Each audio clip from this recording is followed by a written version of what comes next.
Okay, so here is another video in the series about living well, and this one is all about place. Is living well all a matter of having the best address? Is it about living in a good part of town with a nice view, having a garden, a bit of seclusion, or some peaceful neighbours? Everyone has a slightly different view about what it means to live in a good place. We're all agreed that we all need somewhere to live. It's a basic human need. But how does where we live connect with how we live? And does it make a difference as to whether or not we can live well? I've called all of the talks in these series Living Well. And in this video, I want to think about how very, very important place is to help us live well. So we talk about place being a place to belong, a place to call our own. We think about phrases like, it's a place where I feel at home. We instinctively feel and sense the value of a place. And that's all very well if you have a good place to be. It's all very well if that works for you and you feel at home. It explains why so many of us invest so much time and money getting our home, getting our place just right. But is it possible to live well even if the place where you live is not ideal? And what if there is a hunger in you, even if you live in the most wonderful place, that doesn't feel satisfied? You don't feel like you fit in. The Bible mixes up these two ideas of place and person. It's a bit like a riddle. When is a place a person and when is a person a place? Well, the answer is in Psalm 90, verse 1. Lord, you have been our dwelling place throughout all generations. And in this phrase, we see these two categories of things mixed up. When we think about person, we think about knowing and being known, about being with someone or being absent from someone, about relationship. But when we think about place, we think differently. Place is about belonging. It's about a sense of permanence. It's feeling at home. And actually, if we think about it long enough, we realize that place very often gives us our sense of identity. It is about that deeply ingrained sense of who we are and where we belong. So what does this verse mean in the light of all this? Lord, you have been our dwelling place. How can it help us to live well? When I was thinking about this, I did a quick count on my fingers of how many places I have lived in my lifetime, and it comes to somewhere between 15 and 20. I wonder how many places you have lived in. There isn't a wrong or right answer. It is what it is. But if it's a low number, then the chances are that your identity and your sense of belonging are very, very tightly bound up with that place. If it's a high number, the chances are you either feel a bit rootless or you have learned to find your sense of belonging somewhere else. And that is what the psalmist is encouraging us to do, to find our place of belonging, our sense of identity, our sense of who we are somewhere else. Is that possible? Is it possible for a relationship to do that for us? I think it is. You see, when I reflected on my own story, I realized that actually in my life, 5 of my moves were all before the age of 10. And we're not talking about moving down the road. This involved changes of continent. So what was it that mitigated the effect of all that moving around? It was the presence of 2 loving and significant people in my life, my parents. These people, my mum and my dad, were my place. They gave me my sense of identity, my sense of belonging.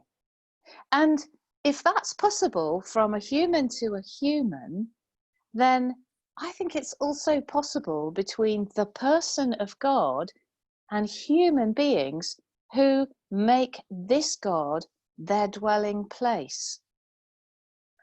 When Jesus said, "Abide in me, and I will abide in you," that word abide has very definite overtones of living in a place. You see, the life of faith is a way of life in which we seek to remain constantly connected to the presence of God, who promises to be constantly present with us. John 14, verse 23 says, "If anyone loves me, he will obey my teaching. My Father will love him, and we will come to him or her and make our home with him." An extraordinary promise. Yes, but how is the not unreasonable question that you should be saying at this point. But how do I make God my dwelling place? We do it by practicing the discipline of keeping our hearts and mind fixed on the reality and the presence of God, who promises to remain present with us. For the most part, this means being present to ourselves and to the present moment. Choosing not to turn away, or choosing to actively turn away from the constant distractions, the phones, the emails, all the communications that come in at us and bombard us. Choosing to take time and to take moments to turn away from all the ways in which we self-soothe, mind-numbing habits or addictions, which all ensure that there is no space in our soul, no opportunity to deliberately turn our minds and our thoughts towards the truths that we profess to believe. I've just begun to read a book called Living Without Lack by Dallas Willard. No doubt I'll be saying more about it in future videos because it's very good. It's a book of reflections on Psalm 23, and the opening chapter challenged the reader to memorize Psalm 23, not merely to memorize it, but to meditate on it, to sit with it, to turn it over and over in one's mind. It begins, as I'm sure you know, "The Lord is my shepherd. I lack nothing." Is this a truth I profess to believe? Do I really believe it? "Even though I walk through the darkest valley, I will fear no evil." Really? "For you are with me." How can that be true for me? I know that I'm very afraid of dark valleys. I find any kind of desolation and disappointment and discouragement incredibly difficult. But here is a word picture which I can choose to dwell on, that God is my shepherd, that God has provided everything I need, that I do not need to be afraid in whatever circumstance I find myself. How can I let the truth of that statement begin to be true in my life? By choosing to focus on it deliberately and consciously and stay with it. You might think that you know Psalm 23, but I'd encourage you, if you never have done so, to commit it to memory. Saying it over and over will bring out words that you thought you had spotted, but you never really noticed. For example, you'll realize that this psalm ends with, "For I will dwell in the house of the Lord forever." I will what? I will dwell, live, be in a good place of belonging, acceptance. That dwelling begins now and not after I die. That dwelling is my address. It's my place of being. So having begun this video with a verse from Psalm 90, I'm going to close it with a verse from Psalm 91. If you make the Most High your dwelling, then no harm will befall you, no disaster come near your tent. How can that be so? How can that be so for me?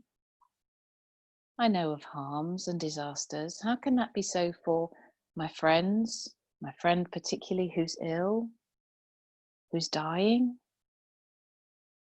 Hear the words of St. Paul from the New Testament. Nothing can separate us from the love of God, neither death, nor life, nor height, nor depth, nor anything else in all creation.